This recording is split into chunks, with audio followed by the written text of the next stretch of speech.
Melanjutkan cerita sebelumnya. Bab 1064. Sambil mengibaskan mantelnya, Prabu membalikkan badan dan bergegas keluar dari tenda. Dia memimpin sekelompok orang untuk pergi ke depan tenda. Sesuai dugaan, saat melihat Harnold, wajah pria itu terlihat sangat bangga saat berkata, "Hehehe, Prabu, kamu ini benar-benar pengecut. Bisa-bisanya kamu kembali ke markasmu sendiri. Entah apa yang kamu pikirkan sebenarnya, apakah ini yang disebut dengan pandai membual tapi tidak punya kemampuan? Dasar pengecut. Ayo, keluar untuk bertarung kalau kamu berani." Begitu ucapan itu dilontarkan, wajah muram Prabu tiba-tiba terlihat kejam. Dia mengepalkan tangan dengan erat, dan menggertakkan giginya dengan kesal. Berani-beraninya si brengsek ini memakinya seperti itu. Seorang pria sejati tidak akan membiarkan dirinya dihina-hina. Namun, di saat Prabu baru saja mempersiapkan pasukannya untuk bertarung dengan Harnold, Harnold malah kembali berbalik dan melarikan diri bersama para pasukannya. Adegan ini membuat Prabu kesal bukan main. Dia tidak lagi bisa menahan niat untuk membunuh dalam dirinya. Ingin sekali rasanya dia menangkap Harnold untuk menyayat-nyayat tubuh si brengsek ini. Tiba-tiba, wajah seorang prajurit di samping Prabu menjadi panik. "Tuan, Arnold terus-terusan memprovokasi kita, tapi tidak berani bertarung secara langsung. Sepertinya ada yang aneh dengan hal ini. Jangan-jangan, ada sesuatu yang tidak kita mengerti dalam hal ini."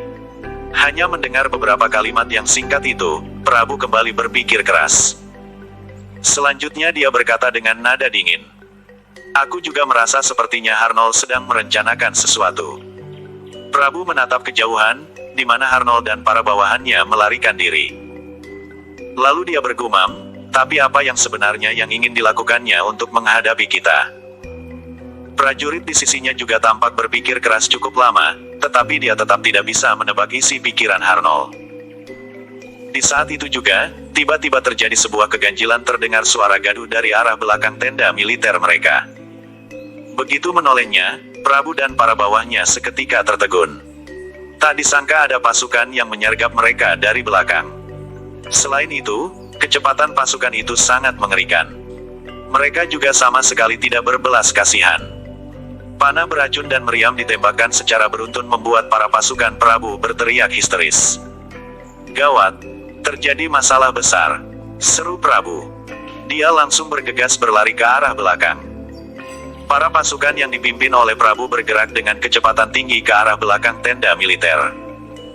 Kondisi di tempat itu sangat parah, mayat-mayat bergelimpangan memenuhi tanah. Dengan serangan kali ini, kekuatan militer yang berjaga di belakang tenda mereka berkurang drastis. Jika tidak segera melakukan pertahanan, mereka benar-benar akan hancur saat mengalami serangan untuk kedua kalinya. Saat memikirkan hal ini, Prabu langsung mengangkat tangannya dan berteriak, "Balas serangan mereka!" Namun sebelum Prabu menyelesaikan kalimatnya, telah terdengar suara desingan senjata dari kejauhan. Selanjutnya terlihat banyak sekali benda berbentuk bulat yang terlempar ke arah mereka. Melihat adegan ini, Prabu hanya bisa mematung di tempat. Bab 1065. Sebelum sempat melihat jelas benda apa itu, Prabu sudah mendengar suara ledakan yang dahsyat. Dia pun membelalakan mata sembari berseru, "Benda apa yang meledak? Brengsek! Berani sekali mereka menggunakan senjata rahasia. Tuan Prabu, cepat kabur!" Teriak seorang prajurit yang sontak menjatuhkan Prabu ke tanah. Terbersit kepanikan di wajahnya, lalu dia meneruskan dengan ketakutan, "Ada senjata rahasia." Saat berikutnya, keduanya sama-sama bertiarap di tanah.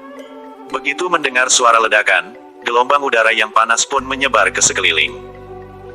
Prabu merasa punggungnya seperti terbakar, dia menengadah sambil memandang ke sekitar dengan ketakutan. Selanjutnya, dia langsung melihat mayat berserakan di mana-mana. Sungguh adegan yang menyedihkan. Kini ekspresi Prabu tampak kewalahan. Dia merasa dirinya telah gagal, sementara itu Arnold yang kabur barusan juga mendengar suara ledakan dari markas Prabu. Dia tentu tahu bahwa Wira sudah beraksi. Arnold tersenyum lalu menarik kekang kuda dengan kuat untuk menghentikan kudanya.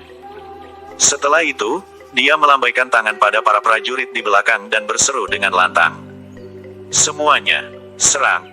Sepatah kata ini sontak membuat semangat juang para prajurit bergejolak. Dengan dipimpin Harnold, mereka semua menyerbu dengan ekspresi ganas. Harnold datang ke depan markas Prabu, melancarkan serangan secara gila-gilaan. Dan bersamaan dengan serangan dari pihak Wira, kedua belah pihak ini menyerang Prabu dari dua arah.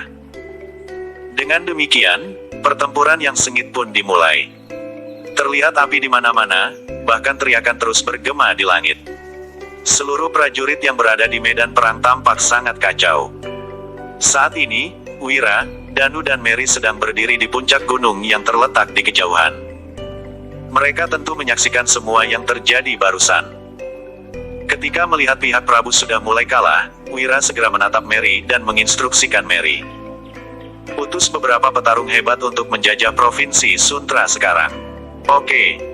Merry mengangguk sambil tersenyum, mengingat baginya, ini hanyalah tugas sepele. Dia langsung memimpin beberapa bandit yang jago bertarung selagi markas masih dalam keadaan kacau. Ketika Prabu dan Harnold masih bertempur dengan sengit, Wira bergegas pergi ke tembok kota. Dia menatap Prabu lekat-lekat lalu tersenyum sembari berseru dengan tidak acuh. Prabu, kampung halamanmu sudah dijajah. Ayahmu diserang keluarga Barus dan Yuda, sebaiknya kamu cepat pulang. Bab 1066. Sebelum datang kemari, Wira sudah mendapatkan kabar yaitu keluarga Barus ingin bekerja sama dengan Yuda untuk melawan keluarga Juwanto. Prabu diserang oleh Wira dan kerajaan Monoma, sehingga para elit ini tidak bisa kembali ke provinsi Suntra secepat mungkin. Mungkin, hari ini akan menjadi akhir dari keluarga Juwanto. Begitu mendengar ucapan Wira, ekspresi Prabu sontak berubah. Dia berteriak dengan tidak percaya, apa katamu? Keluarga Barus bekerja sama dengan Yuda untuk melawan mereka. Bagaimana hal ini bisa terjadi? Keluarga Juwanto terus memantau keluarga Barus. Jelas-jelas tidak ada pergerakan apa-apa. Mengapa keluarga Barus tiba-tiba menyerang? Ini tidak seharusnya terjadi. Wira tersenyum, sebelum menimpali Prabu. Terserah, mau percaya atau enggak bukan urusanku. Sekarang sepertinya kamu akan sulit untuk bertahan hidup. Sesudah berbicara, Wira melambaikan tangannya. Merry dan ratusan pasukannya langsung muncul di tembok kota. Masing-masing dari mereka memiliki sekeranjang granat. Jadi Prabu benar-benar telah dikepung oleh musuh. Terlihat 50.000 prajurit dari kerajaan Monoma di depan sana, sedangkan di belakangnya adalah ratusan pasukan Wira. Melihat ini, ekspresi Prabu tampak suram. Dia bertanya dengan tatapan cemas. Wira, jangan-jangan kamu masih punya benda yang bisa meledak itu. Kekuatan benda itu sungguh mengerikan. Prabu tidak mungkin melupakannya begitu saja. Meskipun jumlah mereka banyak, jangankan 30.000 orang. 100.000 orang sekalipun tidak bisa menahan ledakan tersebut. Wira tersenyum sembari menyahut. Prabu, yang kamu katakan memang benar, aku masih punya benda itu. Begitu ucapan ini dilontarkan, ekspresi Prabu seketika dipenuhi ketakutan. Dia tidak menyangka, Wira masih memiliki benda misterius itu. Setelah memikirkan ini, Prabu buru-buru berteriak. Mundur! Semuanya, mundur! Sayangnya, teriakan Prabu terlambat selangkah. Merry sudah melambaikan tangannya sehingga ratusan orang itu langsung melemparkan granat ke arah Prabu dan pasukannya. Saat ini, ledakan liar menyelimuti seluruh medan perang. Siapapun yang terkena, sontak hancur lebur, tidak ada seorang pun yang selamat. Di tembok kota, Wira dan Danu menghela nafas. Melihat situasi ini, Danu bertanya, Kak Wira, apa seperti ini medan perang? Meskipun Danu pada dasarnya garang, dia tetap terkejut dengan situasi ini. Dia bahkan ikut merasa sedih. Bagaimanapun, mereka semua adalah rakyat kerajaan Nuala. Tetapi malah saling membunuh. Medan perang memang sekejam ini. Hal ini gak akan pernah berubah untuk selamanya. Dimanapun terjadi perselisihan, pasti ada pertumpahan darah. Kita memang gak ingin melukai mereka, tapi mereka malah ingin melukai kita. Jadi kita juga gak berdaya. Jelas Wira. Jika ada cara lain, Wira juga tidak ingin seperti ini. Mereka menyaksikan para pasukan melarikan diri di tengah-tengah ledakan gila ini. Adapun Prabu, dia sudah kabur sejak awal. Meskipun demikian, Wira tidak memerintahkan orang untuk mengejar Prabu. Dia malas melakukannya. Lagi pula, setelah pertempuran ini, keluarga Juwanto akan menderita kerugian besar. Jadi sulit bagi mereka untuk bangkit kembali. Yuda dan keluarga Barus yang bekerja sama, tentu tidak akan memberi keluarga Juwanto sedikit pun kesempatan. Bagaimanapun, kesempatan ini sangat langka. Kak Wira, apa benar nggak perlu mengejar mereka? Tanya Danu dengan heran saat melihat orang-orang yang berlarian. Biarkan saja para penjahat malang itu, aku juga nggak ingin membunuh terlalu banyak orang. Sahut Wira, dengan tidak acuh. Danu pun mengangguk lalu berkata lagi. Kak, Jenderal Yuda dan keluarga Barus bekerja sama. Apa dunia akan damai setelah mereka menyingkirkan keluarga Juwanto? Saat ini, hanya keluarga Juwanto yang membuat kekacauan. Begitu momok besar ini diatasi, bukankah dunia akan damai kembali? Mendengar ini, Wira menarik nafas dalam-dalam. Sambil menggeleng, dia menjawab belum tentu. Danu pun kebingungan mendengarnya. Bab 1067. Kenapa begitu? Tanya Danu. Wira menatapnya sambil menjelaskan. Aku nggak tahu, bagaimana Ratu berhasil membujuk keluarga Barus untuk membantunya. Tapi, dengan ambisi keluarga Barus ini, mereka nggak mungkin menyerah atas tahta begitu saja. Itu artinya, perselisihan ini nggak akan pernah berakhir. Tanya Danu lagi. Wira tidak membalas lagi, melainkan menuruni tembok kota dan menatap pasukan kerajaan Monoma yang berada di kejauhan. Prabu jelas-jelas membawa 30.000 prajurit tetapi sebagian besar terluka parah dan tewas. Dia sudah termasuk hebat, karena ada ribuan prajuritnya yang berhasil melarikan diri. Siapa namamu? Tanya Wira yang duduk di atas kudanya. Jaraknya tidak terlalu jauh dengan Harnold. Harnold segera menjawab, Tuan Wira, aku jenderal besar dari kerajaan Monoma. Namaku Harnold. Jenderal Harnold, kalian gak perlu memperebutkan provinsi Suntra lagi selama aku di sini. Kalian gak akan bisa mendapatkannya. Walaupun kalian punya 50.000 prajurit, silakan saja kalau memang ingin mencobanya. Ujar Wira. Tuan, sulit bagi kerajaan Monoma untuk memiliki prajurit sebanyak ini. Kami gak akan merebutnya darimu.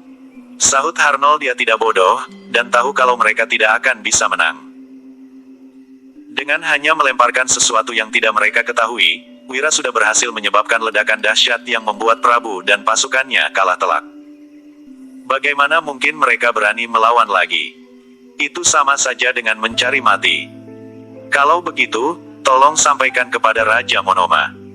Kalau ada urusan dia boleh mencariku untuk berbicara. Selesai melontarkan itu, Wira langsung kembali ke provinsi Suntra. Harnold langsung mengiyakan tanpa rasa ragu sedikitpun. Baik Tuan, aku pasti akan menyampaikan pesan ini kepada Raja Monoma. Harnold tahu, dia tidak bisa melakukan apapun.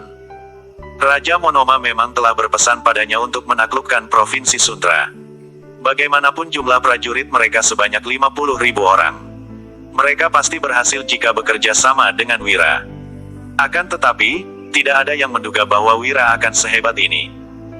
Sampai sekarang, mereka bahkan tidak tahu benda apa itu. Demi mencegah pertambahannya korban jiwa, Harnold memilih untuk menarik pasukannya.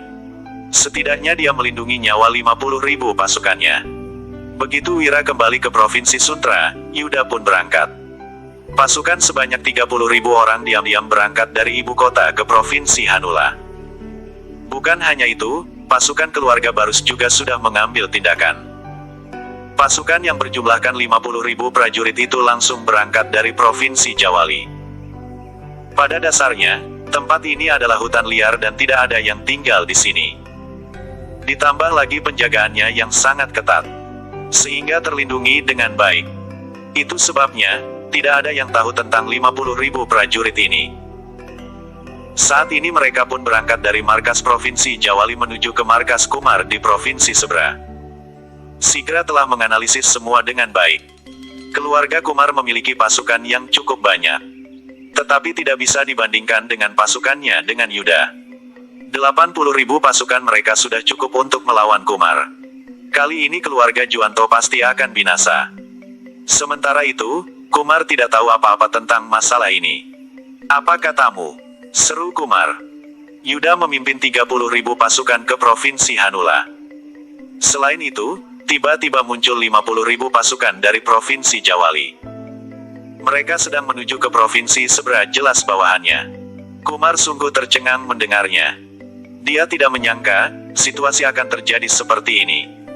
Di sisi lain, Gibran dan Pahlevi juga terkesiap. Mereka bertanya, "Ayah, gimana ini? Gimana caranya kita melawan mereka?"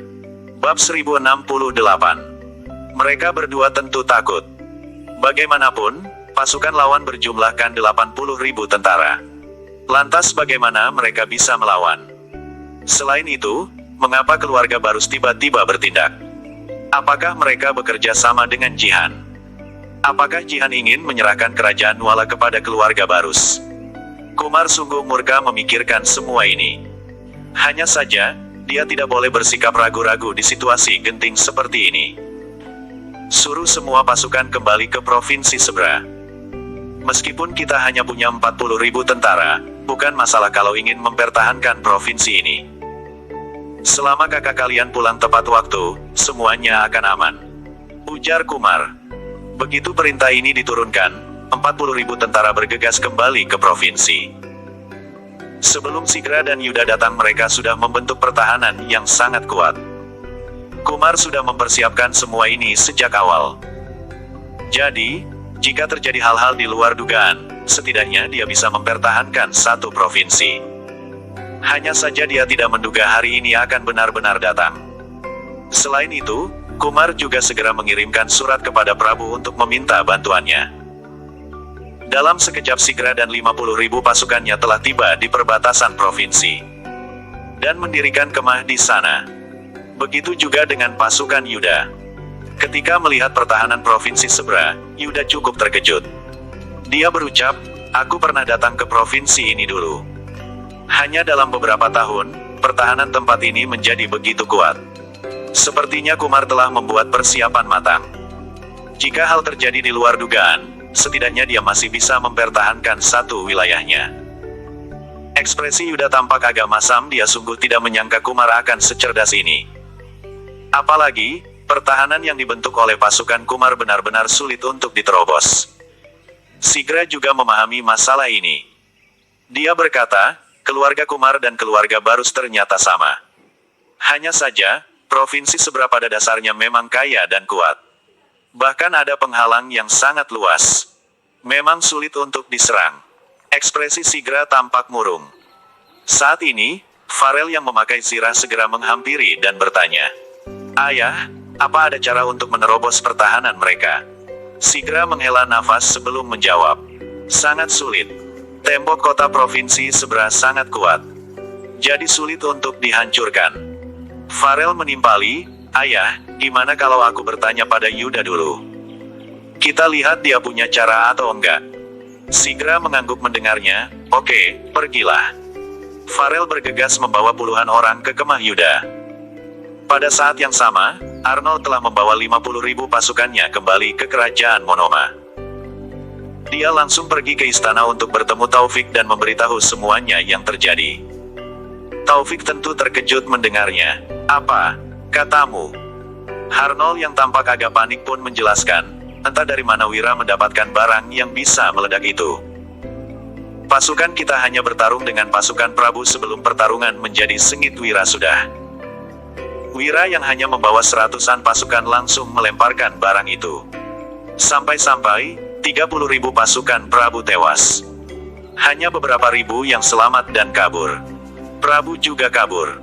Kalau terlambat selangkah, dia mungkin sudah tewas, jelas Arnold. Taufik tidak begitu mempercayai perkataan Arnold ini. Di dunia ini, mana mungkin ada benda sehebat ini?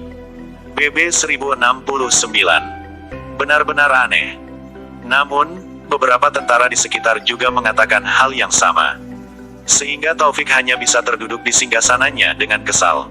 "Sialan. Pantas aja Wira berani bekerja sama denganku.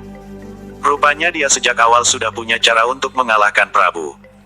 Dia hanya memanfaatkan kita untuk memancing Prabu keluar.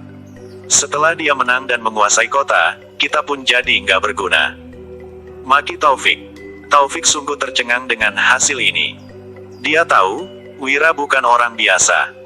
Tetapi tidak menyangka, kalau pria ini akan menggunakan metode seperti ini. Wira juga menitipkan pesan untuk Anda. Dia bilang, Anda boleh menyerang Provinsi Suntra kapan saja. Ucap Harnold dengan hati-hati. Begitu mendengarnya, Taufik menjadi makin murka. Dia berkata, aku mau pergi ke perbatasan untuk menemuinya. Taufik tentu merasa enggan, karena kehilangan Provinsi Suntra. Wira tahu, mereka tidak akan bisa merebutnya kembali. Meskipun begitu dia tidak bisa membiarkan masalah ini begitu saja. Dia harus menemui Wira dan meminta penjelasan. Selesai mengatakan itu, Taufik langsung berangkat ke perbatasan Provinsi Suntra. Dia juga mengirim pesan kepada Wira, mengatakan bahwa dia ingin bertemu dengannya. Wira tersenyum saat mendapatkan pesan tersebut. Dia berkata, Taufik sudah marah, dia bilang ingin datang dan meminta penjelasan dariku. Danu pun menyahut. Penjelasan apakah Wira? Bagaimana kalau kita bunuh saja dia? Wira menggeleng sembari membalas. Meskipun Taufik terlalu berambisi, dia adalah pemimpin cerdas. Kalau dia mati, kerajaan Monoma akan kacau. Kita memang gak punya hubungan dengan wilayah mereka, tapi kekacauan hanya akan membawa dampak buruk yang gak bisa diprediksi.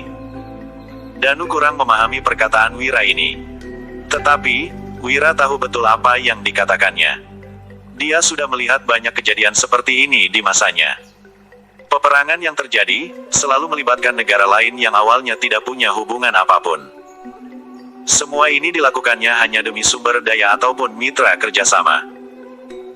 Meskipun perang di kerajaan Monoma tidak ada hubungannya dengan kerajaan Nuala, orang-orang di kerajaan Nuala belum tentu tidak akan ikut campur begitu mereka mendapatkan keuntungan dari kerajaan Monoma. Mereka akan memanfaatkannya untuk melawan kerajaan Nuala. Hasil seperti ini tentu sangat buruk.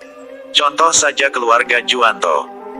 Jika mereka diam-diam mendukung raja baru dan menguasai kerajaan Monoma, bukankah orang-orang ini sudah pasti akan melawan kerajaan Nuala? Dampak buruk seperti ini sungguh tak terprediksi. Wira tidak akan sanggup mengendalikannya lagi. Pula, dia memang sudah menipu Taufik sehingga wajar jika orang ini ingin meminta penjelasan darinya. Tidak berselang lama, Taufik akhirnya tiba. Dia hanya membawa ratusan bawahan karena tahu Wira tidak akan menyerangnya. Mereka bertemu di luar kota. Begitu melihat Wira, Taufik seketika mendengus dingin dan membentak. Wira, hebat sekali kamu. Berani sekali kamu menipu kami. Bagaimana kamu akan memberi penjelasan sekarang? Taufik langsung berbicara terus terang tanpa ragu sedikitpun. Mendengar ini Wira hanya tersenyum sambil membalas. Taufik, kita hanya bekerja sama. Aku nggak bilang akan menyerahkan Provinsi Suntra. Jadi, penjelasan apa yang kamu mau? Melihat Wira yang tidak mau mengakui dirinya telah menipu kerajaan Monoma, Taufik mulai berang. Dia berkata, Wira, sejak zaman dulu kerjasama selalu menguntungkan kedua belah pihak. Sekarang Provinsi Suntra sudah menjadi milikmu. Tapi, kami nggak dapat apa-apa. Hasil seperti ini nggak sesuai dengan peraturan. Kamu seorang pembisnis kan? Masa nggak mengerti prinsip sesimpel ini? Tanya Taufik yang merasa jengkel. Bersambung.